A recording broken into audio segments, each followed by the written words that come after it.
Welcome back. I'm Steve Brunton, and today I'm going to talk to you a bit more about reinforcement learning. So in the last video, I introduced the reinforcement learning architecture, how you can learn to interact with a complex environment from experience. And today we're going to talk about deep reinforcement learning, or some of the really amazing advances in this field that have been enabled by deep neural networks and these advanced computational architectures. So again, I am at EigenSteve on Twitter. Please do subscribe and do share this if you find it useful, and tell me other things that you would like me to talk about. Okay, so again, in the last video, we introduced this, this agent, the environment. The agent measures the environment through this state S. It takes some action to interact with the environment given by a policy. So it has a control policy based on how it acts, based on what state it's in. And it is optimizing this policy to maximize its future rewards that it gets from the environment. And so mathematically, this policy is probabilistic. So the agent has some some probabilistic strategy for interacting with the environment, because the environment might be stochastic or have some randomness to it. And there is a value function that tells the agent how valuable being in a given state is, given the policy pi that it is enacting. And so today what we're going to do is we're going to augment this picture by introducing deep neural networks, for example, to represent the policy. So here we have, now we've replaced our policy with a deep neural network. So this pi is parameterized by theta, where theta describes this, this neural network. And again, it maps the current state to the best probabilistic action to take in that environment. And so the whole name of the game is to update this policy to maximize future rewards. And again, we have this discount rate gamma here that says that rewards in the nearer future are worth more than rewards in the distant future, okay? Because again, remember, these rewards are going to be relatively sparse and infrequent most of the time, because we're in a semi-supervised learning framework where these rewards are only occasional. And so it's difficult to figure out what actions actually gave rise to those rewards. This is going to be a pretty hard optimization problem to learn this best policy of what actions to take. But, you know, and actually the whole reinforcement learning paradigm is biologically inspired. It's essentially inspired by this observation. So there's this, this notion called Hebbian learning. You might have heard this before. And the little rhyme goes, neurons that fire together wire together. And basically what that means is that when you have neural activity, when things fire together, they will essentially strengthen the wiring and the connections between those neurons in biological systems. And so in these kind of deep reinforcement learning architectures, the idea is that the reward signal that you get occasionally should somehow strengthen connections that led to a good policy. When the right policy is firing, when these neurons are connected in a way that causes the correct policy, and you get a reward, you want to somehow reinforce that architecture. And there's lots of ways of doing this, you know, essentially through back propagation and so on and so forth. So another area where a lot of research is going into deep learning for reinforcement learning is called Q-learning. I talked about this in the last video, where this Q, or quality function, essentially kind of combines the policy and the value, and it tells you jointly how good is a current state given a current action A, okay? And so assuming that I do the best possible thing for all future states and actions. So right now, if I find myself in state S and action A, I can assign a quality based on the future value that I expect given that state and given the best possible policy I can cook up. And so again, there are deep Q networks where you learn this quality function. And once you learn this quality function, then when you find yourself in a state S, you just look up the best possible A that gives you the highest quality for that state. And this makes a lot of sense. This is a lot like how a person would learn how to play chess, is they would kind of simultaneously be building a policy of, okay, well, here's how I move in these situations. These are the trades I'm willing to make. And you're also building a value function of how you value different board positions and kind of how you gauge your strength and the strength of your position based on the state. So it kind of makes sense that this would be an area for really expanding with deep neural networks, because these functions might be very, very complex functions of S and A. And that's exactly what neural networks are good at, is giving you very, very complex, representing very complex functions if you have enough training data. So that's what we're talking about here. These still suffer from all of the same challenges of regular reinforcement learning, like the credit assignment problem. So the fact that I might only get a reward at the very end of my chess game makes it very hard to tell which actions actually gave rise to that reward. And so you're going to do some of the same things that you would normally do, like you might use reward shaping to give intermediate rewards based on some expert intuition or guidance. And there's lots of other strategies like hindsight replay and things like that, okay?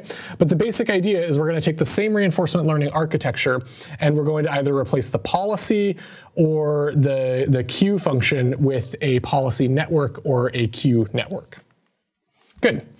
And all of this kind of exploded on the scene because of this 2015 Nature paper, Human Level Control Through Deep Reinforcement Learning, where these authors from DeepMind essentially showed that they could build a reinforcement learner that could beat human level performance in lots of classic Atari video games.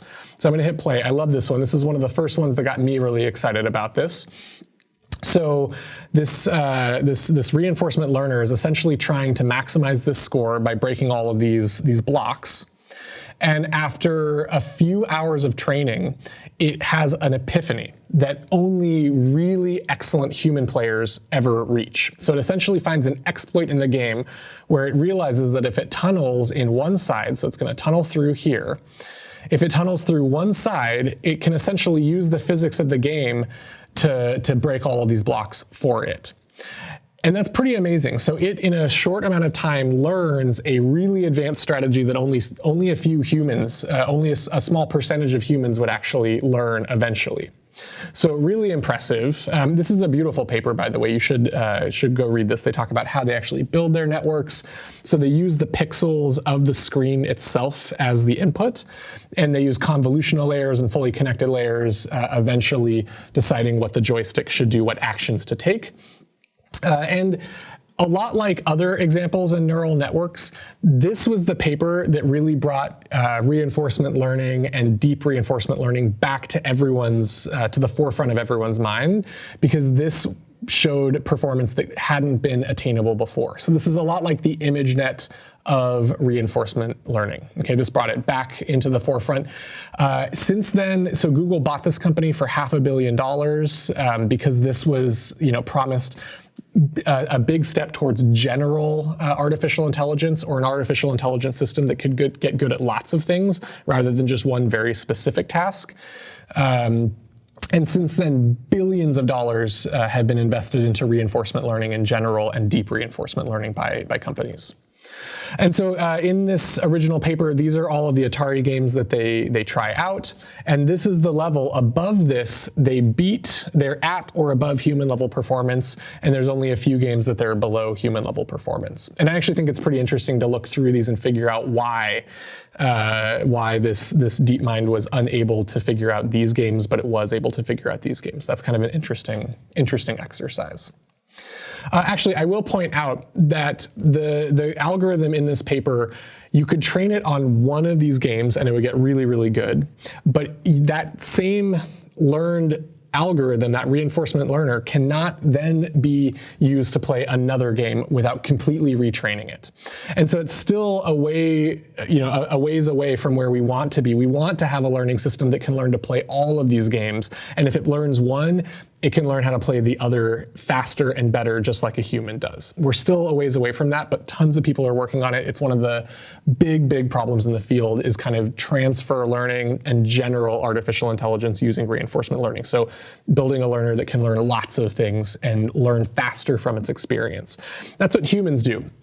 You get a kid, you teach them tic-tac-toe. Tic-tac-toe is easy. They learn the rules. They learn how to not lose. Then you give them checkers. Checkers is a little bit more sophisticated, but they remember everything they learned from tic-tac-toe, and they learn checkers faster. Again, they learn how to not lose. Then you give them chess. Chess is a truly open-ended game for most humans. It takes a lifetime to master. And so based on what they know from tic-tac-toe and checkers, a child will learn chess. They can transfer some of that over, and then they go into the real world and they learn lots of other skills, and those problem-solving skills transfer over. That's what we eventually want with computers. We're not there yet, but this was a big step, and it got everybody really excited, and still does. Good. This is another video I love. This is from the Tech Insider, showing a lot of these reinforcement learning algorithms are used to train. So this is Google's DeepMind, to train the agent how to walk or run or leap or swim or fly in an artificial environment. And that's pretty amazing. I mean, this is a very complex, hard thing to do. We take it for granted. Our bodies are built to move very efficiently and agile and accurate ways. But this is actually very challenging to do. And so the fact that these algorithms in a virtual environment can learn how to run and walk and fly and swim is really promising for robotic technology. So we eventually want to learn how to do this in robotic systems and make our robotic agents more independent and more agile. And that's actually really hard. That step from the artificial world to the real world is challenging. So for example, to my knowledge, Boston Dynamics does not use a ton of reinforcement learning. They use a lot of physics-based modeling and kind of by-hand controls. Maybe they're getting into reinforcement learning, but there's a long way to go to do this in the real world. Still quite impressive. And this is a video I love. So this is training bipedal walkers, essentially generation after generation of reinforcement learner. And eventually the agent can learn kind of the physics and learn the right control policy, in this case to walk forward stably and keep its neck straight and keep its legs straight. And I think this is just a really cool video and a nice demonstration. I'll point out there's some great resources, other resources on YouTube you should check out for reinforcement learning. I learned about this in 2-minute papers, which is a great channel. I love learning about things in 2-minute papers. There's also Archive Insights has a great series on reinforcement learning, and Brian Douglas has a nice kind of reinforcement learning for control video. I believe it's on MathWorks. Okay, good. So really impressive performance just in the last 10 years because of these huge advances in the representational power of neural networks. These can represent functions that we previously couldn't represent because they're extremely expressive, and we have lots more training data. We can train these because our computers have gotten so much faster and more powerful. And there's also open source software that makes it really, really easy to get started building these neural network representations. And so if you have any interest at all in modern reinforcement learning, you have to check out OpenAI Gym. This is a wonderful open source kind of development framework where you can try out your new reinforcement learning algorithm on all of these different systems, both Atari games, simulated, running, and pendula, and really cool physical systems that are hard to control, that are non-linear. You can get started really quickly and easily in the OpenAI Gym. And this is one of the big reasons things are taking off so fast, is because there are these amazing open resources for people to kind of try things out quickly and rapidly prototype. And again, you can try out all of these Atari games and see if you can build a reinforcement learner that can learn multiple Atari games with the same architecture. That would be pretty incredible. Okay, I also want to point out these things are getting pretty impressive. So almost everybody's heard of Alphago and how Alphago beat the human best Go player in the world, Lee Sedol from South Korea. The best Go player in the world was defeated by Alphago. This was a deep reinforcement learning algorithm developed at Google DeepMind with the sole purpose of learning how to play Go. Okay, and so I want to point out that so reinforcement learning is really good at learning the rules of the game and how to win the game when it's very constrained and when it has all the time in the world to try millions or billions of different Go games. So it's playing essentially with itself, getting better and better and better. Lee Sedol is a human. and he has a life. And although he spends much of his time in the Go world, he has a much, much richer, broader world. And he can go home, and he can go for a walk, and he can enjoy a sunset. And so I do want to point out that, and he can learn from Alphago and come back and be better the next time. And I think that's really also quite impressive, is that the human masters learned from DeepMind and actually got better once they played up to their competition. I think that's really cool. But anyway, this Alphago learning system, I think, is really interesting. This deserves a whole set of videos just to dive in. I think there's a documentary on this. It's really interesting, so you should check it out. The original Alphago algorithm was based on a convolutional neural network, a CNN, and it had lots of reward shaping from humans. So expert humans guided the reward structure for this Alphago learner. So it didn't have to wait until the end of the game to figure out if it won or lost, because that would take forever. Instead, humans using reward shaping helped it to get intermediate rewards to help it to learn faster and give it a denser reward structure. Now that's tricky, because if a human guides the learning, that almost caps out how good it can possibly be, because it's fundamentally relying on human knowledge. So the next generation, Alphago 0, which came a couple of years later, was even better and much more impressive. It didn't use any human features, no reward shaping. It only learned using self-play. It just played itself until it became so powerful that it could beat everyone in the world, including the original one.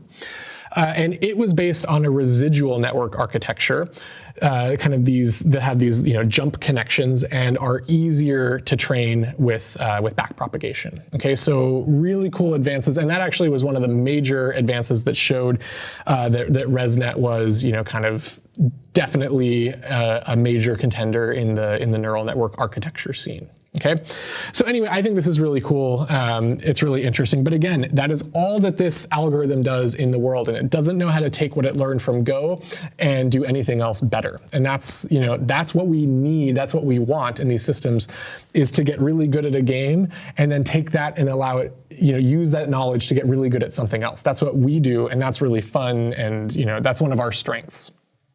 So some other examples I love, this is a video from Stanford and from ETH Zurich, where they are essentially going to train using reinforcement learning flying uninhabited aerial vehicles, a helicopter and a quadrotor. So they can train these very aggressive, very high performance maneuvers using reinforcement learning. And so it is starting to happen that we're going from these simulated environments to the real world, to real robotic systems, but it's very challenging. It takes a lot of training and human guidance in general, and there's still limited examples of real robotic reinforcement learning.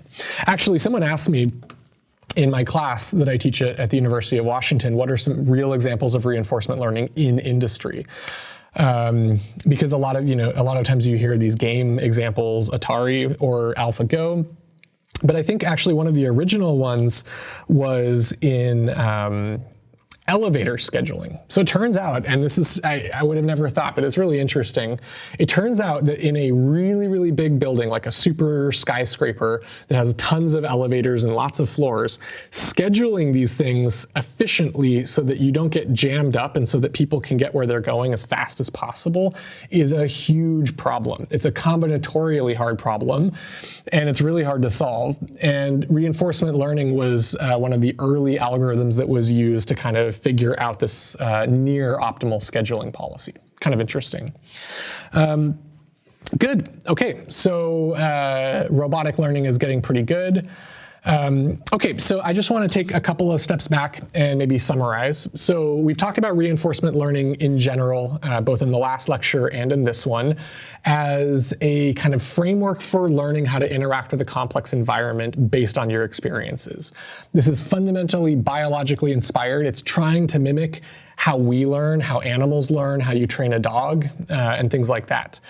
And in the last 10 years, because of advances in deep neural network and major advances in this architecture and how we actually build and optimize these reinforcement learners, there have been big steps towards more powerful, more general learning frameworks that can learn how to interact with much more complex environments, like beating humans at Alphago or actually moving, real robotic systems in really incredible ways.